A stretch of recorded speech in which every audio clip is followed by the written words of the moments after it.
అపర్ణ అని బయట నుంచి పెద్దగా అరుస్తూ వచ్చాడు వినోద్. ఇంతలో అపర్ణ బయటికి వచ్చి, ఎందుకు అంతలా అరుస్తున్నారు శ్రీవారు? విషయం ఏంటో చెప్పండి అంది నింపాదిగా.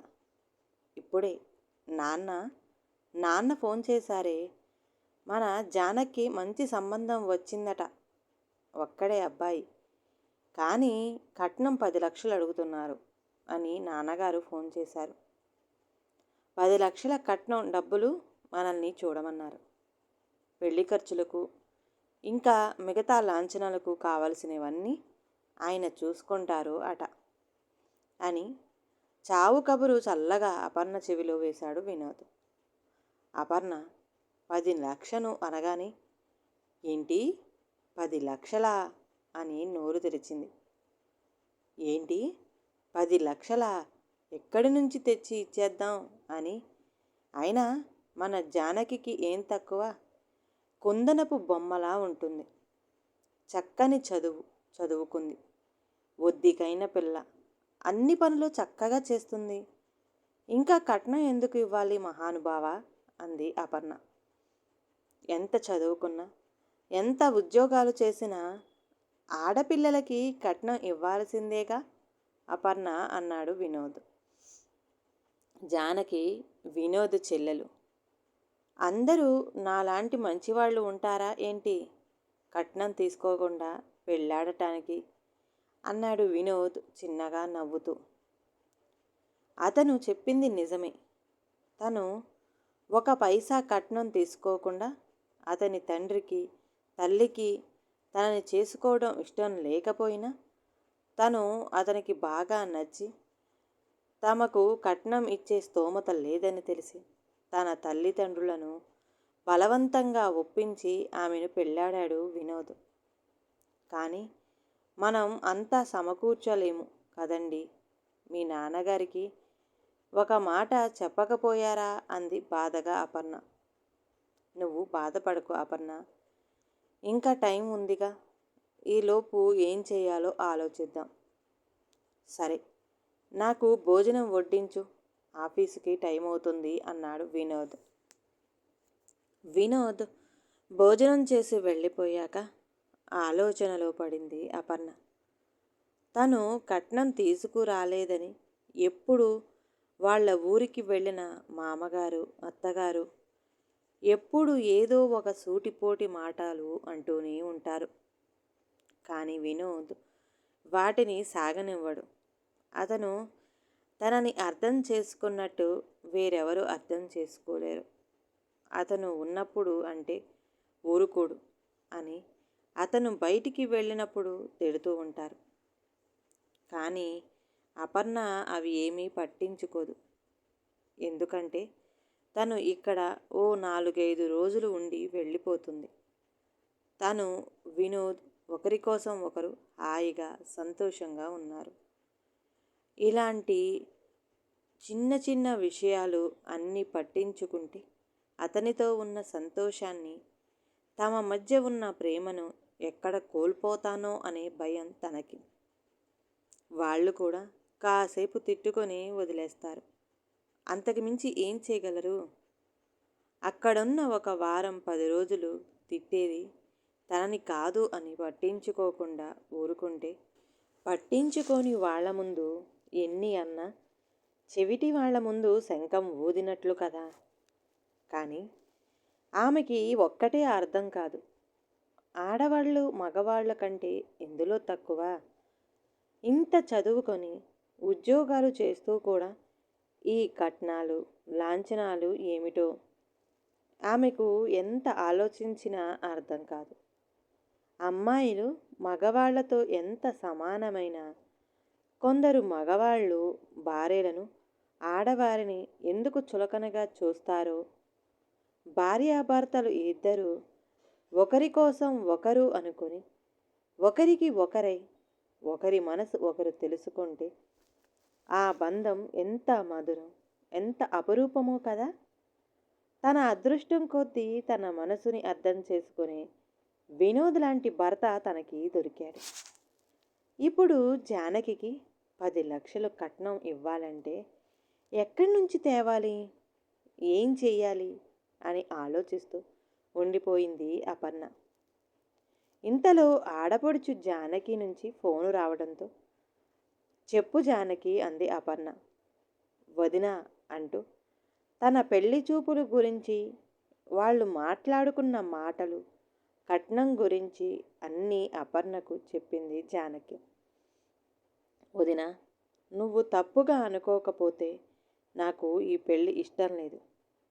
ఎంతో కష్టపడి అప్పులు చేసి కట్నం ఇచ్చి నేను కొనుక్కునే పెళ్లి కొడుకు నాకు అవసరం లేదు. నన్నుగా కట్నంతో పని లేకుండా ఇష్టపడే పెళ్లి కొడుకు కావాలి నాకు అంటూ చెప్పడం ఆపింది జానకి. కానీ మామయ్య గారు అన్నీ మాట్లాడేశారు కదా జానకి, ఇప్పుడు మనం ఏం చేయగలము అంది అపర్ణ. అదే చెప్తున్నాను వదినా, మీరే ఏదో ఒకటి చేసి వాళ్లతో మాట్లాడండి. ముఖ్యంగా పెళ్లి కొడుకుతో. డబ్బుతో ముడిపడే బంధాలను పెళ్లి కూతురు వద్దంటుంది అని చెప్పండి. అతను ఆలోచిస్తాడు అనుకుంటున్నాను అంది జానకి. ఒకవేళ అతను ఆలోచించకపోతే ఏం చేస్తావు? అయినా ఈ రోజుల్లో కట్నం తీసుకొని వారు ఎవరున్నారు? అలా కట్నం ఇవ్వకూడదని ఆశలు పెట్టుకుంటే నువ్వు చివరికి కన్యగానే మిగిలిపోతావు అంది అపర్ణ జానకికి నచ్చచెప్తూ. ఎక్కడో ఒకచోట మా అన్నయ్య లాంటి మంచివాళ్ళు కూడా ఉంటారు వదినా. అలాంటి వాళ్ళు దొరికే వరకు వెయిట్ చేస్తాను, లేదా పెళ్లి చేసుకోను. ఈ విషయంలో మాత్రం నాన్నకి నచ్చ చెప్పాల్సిన బాధ్యత అన్నయ్యదే అంటూ అపర్ణ చెప్పేదేమీ వినిపించుకోకుండా ఫోన్ కట్ చేసింది జానకి. సాయంత్రం వినోద్ ఆఫీసు నుంచి వచ్చిన తర్వాత మనం ఒక్కసారి వెళ్ళి ఆ పెళ్లి కొడుకు వాళ్ళతో కట్నం గురించి మాట్లాడదామా అని అడిగింది అపర్ణ వినోద్ని. ఎందుకు అపర్ణ, మాటలు అన్నీ అయిపోయాయి. ఇంకో 10 రోజుల్లో నిశ్చితార్థమట. ఇంకా మనం వెళ్ళి ఏం మాట్లాడతాను, ఏం చేస్తాము అన్నాడు వినోద్. అతనికి మన అమ్మాయి నచ్చితే చాలా? మన అమ్మాయికి అతను నచ్చాడో లేదో మనం తెలుసుకోవద్దా అంది అపర్ణ కాస్త కోపంగా. అబ్బా సరే, ఒకరోజు వెళదాం, నువ్వు కోపం తెచ్చుకోకు అప్పు అన్నాడు వినోద్. బాగా ప్రేమ కలిగినప్పుడు, బాగా ముద్దు వచ్చినప్పుడు అపర్ణని అప్పు అంటాడు వినోద్ ప్రేమగా. 2 రోజుల తర్వాత అనుకున్నట్టే అపర్ణ వినోద్ కలిసి పెళ్ళికొడుకు వాళ్ళ ఇంటికి వెళ్ళారు.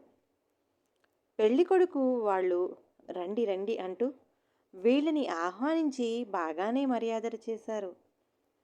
వినోద్ పెళ్ళి కొడుకు రామ్తో, మేము మీతో కాస్త మాట్లాడాలండి అన్నాడు. చెప్పండి అన్నాడు రామ్. మీరు 10 లక్షలు కట్నం అడుగుతున్నారు. అసలు కట్నం ఇవ్వాల్సిన అవసరం ఏముంది రామ్ గారు అన్నాడు వినోద్. ఇంతలో అపర్ణ అందుకుని, మీరు చదువుకున్నవారు రామ్, మీరే ఇలా ఆడపిల్ల పెళ్లివారి దగ్గర నుంచి కట్నాలు లాంఛనాలు కావాలంటూ ఆలోచిస్తే చదువుకోని వాళ్ళ పరిస్థితి ఏంటి? వాళ్ళు ఇంకా ఎలా ఆలోచిస్తారో మీరు ఆలోచించారా? ఆడ మగ సమానమైనప్పుడు ఈ కట్నాల గొడవలు ఎందుకండి అంది అపర్ణ. రామ్ ఏం మాట్లాడలేదు, ఆలోచిస్తున్నట్టుగా ఉండిపోయాడు. చూడండి, మేము మిమ్మల్ని తక్కువ చెయ్యాలనో, అవమానకరంగా మాట్లాడాలనో, లేదా ఇంకా ఏదో అనాలనో ఇక్కడికి రాలేదు. జానకి ఈ పెళ్ళి ఇష్టం లేదు అని చెప్పింది. మేము ఆ విషయం చెప్పడానికి వచ్చాము అంటూ చెప్పడం ఆపింది అపర్ణ. అదేంటి మీరు అలా చెబుతున్నారు? జానకికి నేను నచ్చాను. నన్ను చూడగానే తన కళ్ళల్లో మెరుపు, బుగ్గల్లో ఎరుపు, పెదవుల్లో సిగ్గుతో వచ్చిన చిరునవ్వు, ఇవన్నీ నేను గమనించాను. తనకి నేనంటే ఇష్టమే.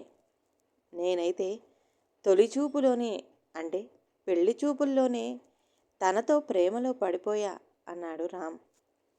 అపర్ణ రామ్ చెప్పే మాటలకు అవునా అంటూ, మీరు చెప్పింది నిజమే. తనకి మీరు చాలా నచ్చారు రామ్. కానీ తను ఈ పెళ్లి చేసుకోవడానికి కట్నం కోసం కాకుండా తనని తానుగా ఇష్టపడే వాళ్ళని పెళ్లి చేసుకోవాలని కలలు కంటూ ఆశపడుతుంది అనడంతో రామ్కి జానకి రూపం ఒక్కసారి అతని కళ్ళ ముందు మెదిలింది. చక్కగా సాంప్రదాయబద్ధంగా లంగా ఓణీలు, ముద్దబంతి పువ్వుల చెంపకి చారడు కళ్ళు, కోటేరు ముక్కుతో చిరునవ్వులు రువ్వుతూ ఉన్న జానకి ముగ్ధ మనోహర రూపం గుర్తొచ్చింది. తాను జానకిని చేసుకోవాలని పెళ్లి చూపుల్లోనే ఫిక్స్ అయిపోయాడు. ఇప్పుడు అతను కట్నం గురించి తన నిర్ణయం మార్చుకోవడానికి సిద్ధంగా లేడు. నాకు కాస్త ఆలోచించటానికి టైం ఇవ్వండి. నేను ఏదో ఒకటి చేసి అమ్మా నాన్నలతో మాట్లాడతాను. జానకిని మర్చిపోవడం నా వల్ల కాదు అన్నాడు రామ్.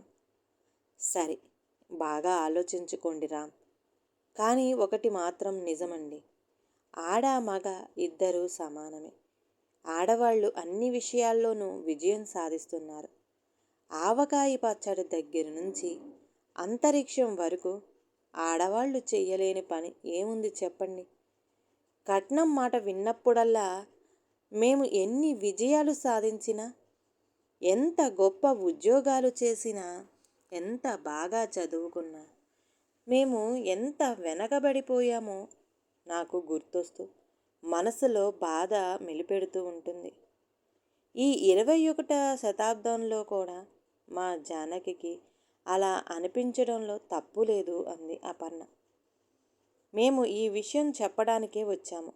మరి మేము వెళతాము. మీరు ఆలోచించి ఏ విషయమో మా జానకికి చెప్పండి రామ్ గారు అంటూ వాళ్ళు ఇంటికి వచ్చేశారు. మరో 2 రోజులు పోయిన తర్వాత వినోద్ వాళ్ళ నాన్నగారు ఫోన్ చేశారు.